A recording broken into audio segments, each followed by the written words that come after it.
So hi, this arrived today.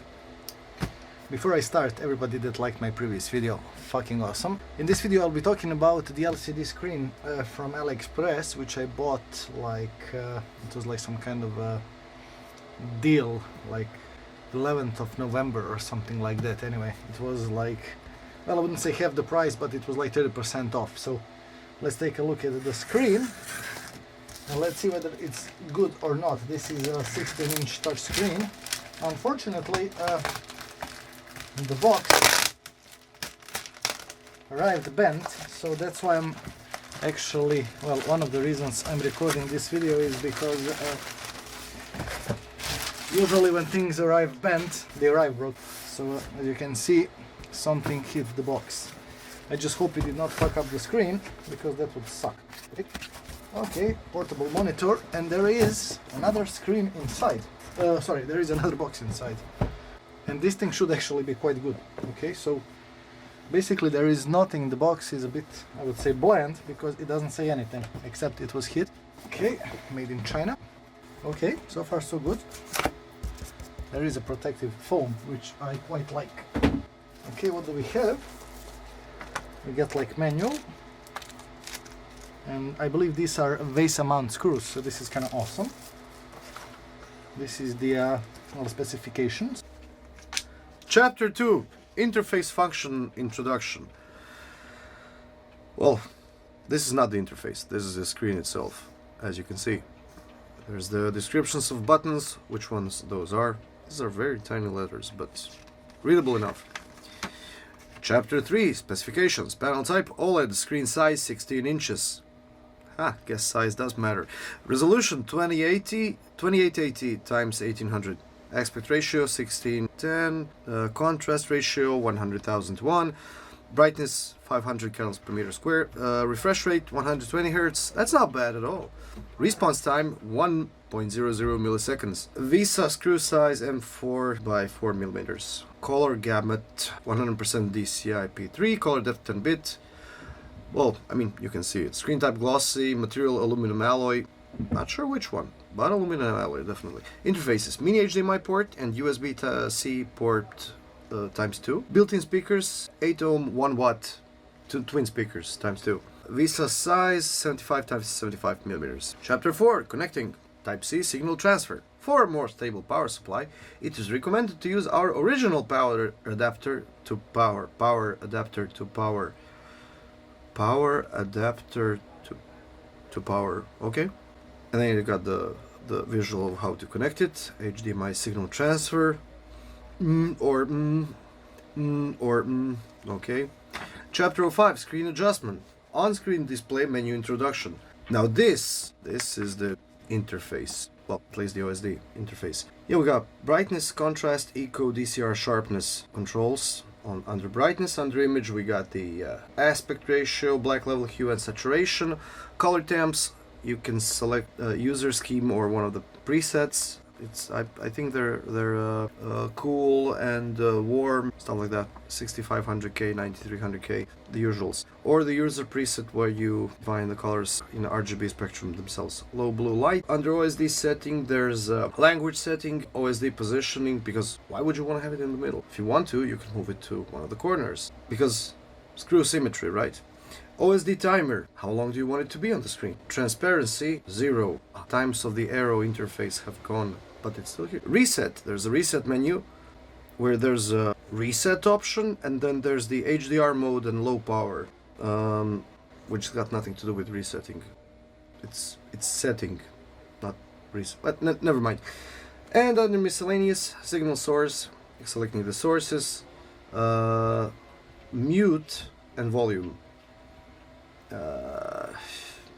Okay, maybe I'd put that, if it were up to me, I'd put that under sound and the signal selection under a separate menu, and that's it. And chapter what?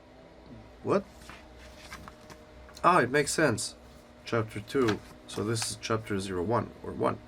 Preparations. So this should have come first. Oh well. Checking the package contents. Portable monitor, power adapter, smart cover. Not sure if that's smart. I'll have to go ask that.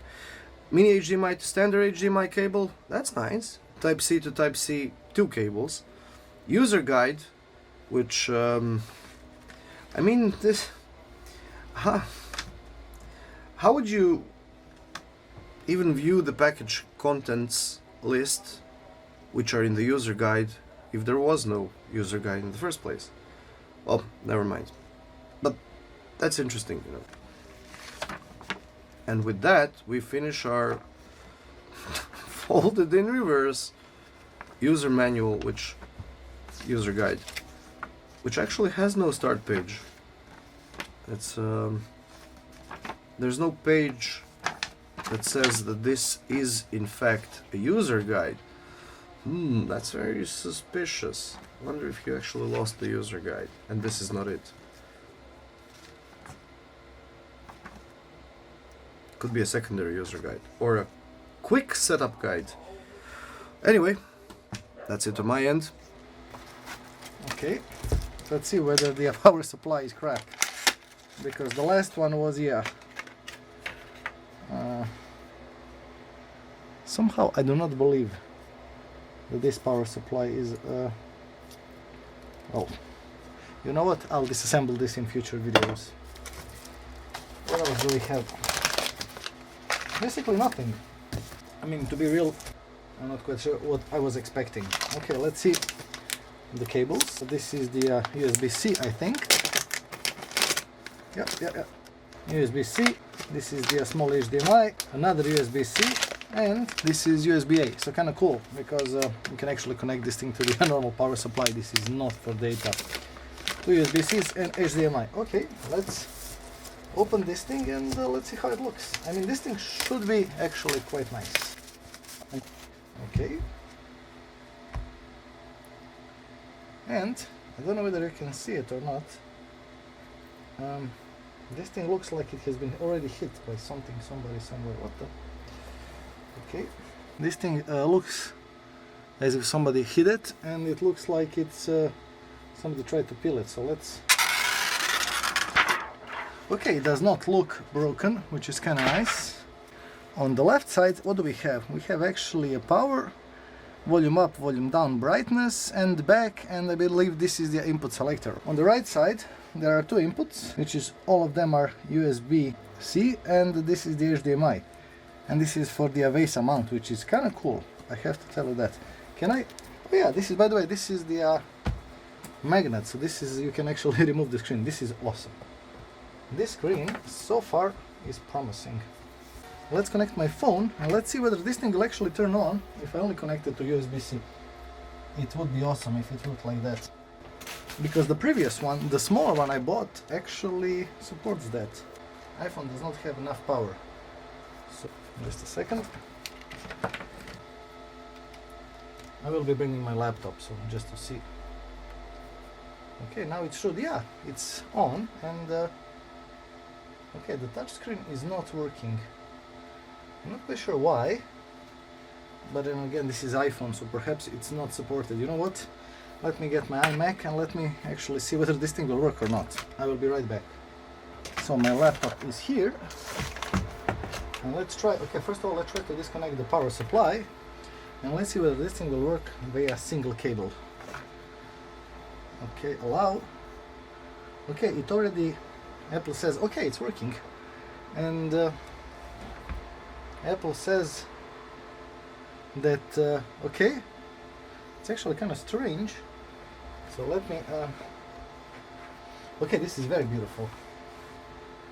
Okay, so okay, so this is on the left side. Okay, so we are here, but as you can see, if I now press Apple about this Mac, so this is working. This is, oh boy, this is awesome. Okay, Apple M3 Pro. I don't know whether you can see it or not, sorry. Okay, I should probably turn the lighting off.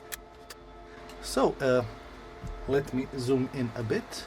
First of all, I can tell you that this screen is very beautiful. And here is my mouse, so let me put the, this is my actually old video, so if I double tap it, I think it will open. Or will it? Okay, come on, Apple, because the screen is working, so Apple. Well, anyway, let's try to open it. So hi. Oh, okay. So hi, I can tell you right away, this screen, What's this thing? How do you call this? I mean, what you're looking at is actually a camera recording a screen. I think that this thing looks as good as the original, right? I mean, this is awesome. In this video you will not get a review of this, but instead my Okay, let me zoom out a bit. So this screen has a beautiful picture, seriously. Oh wow.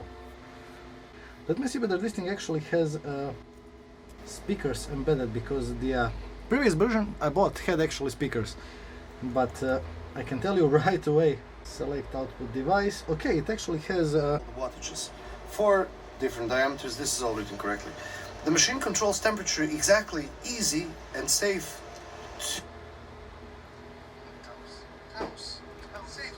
so the speakers are okay, not the greatest.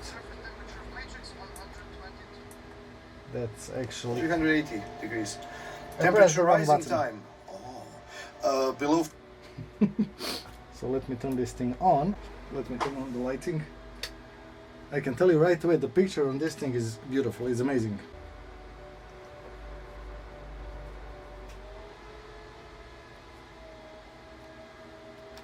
So it does need an external power supply. Okay, what about if I connect the to this one? Okay, so yeah. For some reason it works. Sometimes it works with the USB-C only one cable from my computer, and sometimes it doesn't. So perhaps it could be due to a shitty cable. I will find a new cable and I will leave the comment down below if it does or if it does not. Power 800 to 1000 watts depends on the specific. Speakers are shite. What happened to the 600 and the 1500 watts? 110 volts, 220 volts depends on the specific product. Frequency 50 to 60 hertz. This is But the display, the picture in here, this is very beautiful. Place the machine on the supporting board well. Don't you dare putting it badly. Install a corresponding matrices according to specification. Yeah. So when I connect the power supply, it goes off. But it's kind of funny because it did turn on the first time I tried to connect it. And as you can see, the touch is working flawlessly. This is so beautiful, seriously. Although this is a retarded Mac, so yeah. Well, there you have it. This was just a quick unboxing and quick look, and I think that this thing is worth the money. This thing was like 200 euros, and this is it's very beautiful. And by the way, it's rounded just as Mac is, which kind of goes on my nerves, to be honest, because what the hell. But yeah, kind of cool. It was definitely cool. Well, there you have it. If you like this video, please click thumbs up. If you did not, you know what to do. And until the next time. But